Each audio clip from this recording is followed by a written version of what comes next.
വിവിധ വിഷയങ്ങളിൽ പ്രശ്നപരിഹാരം ആവശ്യപ്പെട്ട് ജൂലൈ 4 ജനകീയ പ്രക്ഷോഭം സംഘടിപ്പിക്കുമെന്ന് ഹൈറേഞ്ച് നാഷണൽ ഹൈവേ സംരക്ഷണ സമിതി വാർത്താ സമ്മേളനത്തിൽ അറിയിച്ചു. ജനകീയ സമരത്തിന്റെ ഭാഗമായി ദേശീയപാതയോരത്തെ മരം മുറിക്കൽ സമരവും ദേശീയപാത ഉപരോധവും സംഘടിപ്പിക്കും.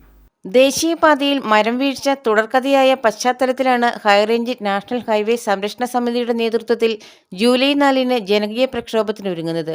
അപകട ഭീഷണി ഉയർത്തി ദേശീയപാതയിൽ നിൽക്കുന്ന മരങ്ങൾ മുറിച്ചു നീക്കുക, ഹൈക്കോടതി വിധിയുടെ അടിസ്ഥാനത്തിൽ റോഡിനായി അനുവദിക്കപ്പെട്ട ഭൂമി എത്രയും വേഗം സർവേ നടപടികൾ പൂർത്തിയാക്കി ഏറ്റെടുത്ത് ദേശീയപാത അതോറിറ്റിക്ക് കൈമാറുക, ദേശീയപാതയിൽ നടന്നുവരുന്ന അശാസ്ത്രീയമായ റോഡ് നിർമ്മാണം അവസാനിപ്പിക്കുക തുടങ്ങിയ വിവിധ വിഷയങ്ങൾ സമരത്തിൽ ഉന്നയിക്കും. അതോടൊപ്പം ദേശീയപാതയോരത്തെ മരമുറിക്കൽ സമരവും ദേശീയപാത ഉപരോധവും സംഘടിപ്പിക്കും.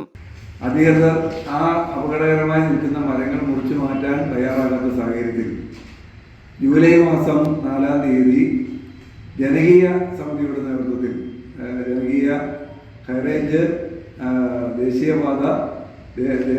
ദേശീയപാത സംരക്ഷണ സമിതിയുടെ നേതൃത്വത്തിൽ വമ്പിച്ച ദേശീയപാത ഉപരോധവും ഇതുപോലെ അപകടകരമായി നിൽക്കുന്ന മരങ്ങൾ മുറിച്ചു മാറ്റിക്കൊണ്ടുള്ള സമരവും നടത്താൻ തീരുമാനിച്ചിരിക്കുകയാണ്. അടിമാലിയിൽ നടന്ന വാർത്താ സമ്മേളനത്തിൽ സമരസമിതി നേതാക്കളായ PM Baby, Chandy P Alexander, Koya Ambat, KH Ali, KK Rajan, Basheer തുടങ്ങിയവർ പങ്കെടുത്തു. News bureau, Adimali. നിങ്ങളുടെ സ്വപ്നം വിദേശ ജോലി, വിദേശ പഠനം എന്നിവയാണോ? എങ്കിൽ ഞങ്ങളുണ്ട് നിങ്ങൾക്കൊപ്പം.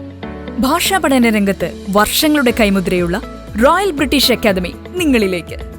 IELTS, OET, ജർമ്മൻ, CBT എന്നിവയുടെ regular evening online batches royal British അക്കാദമിയിൽ നിങ്ങൾക്കായി ഒരുക്കിയിരിക്കുന്നു.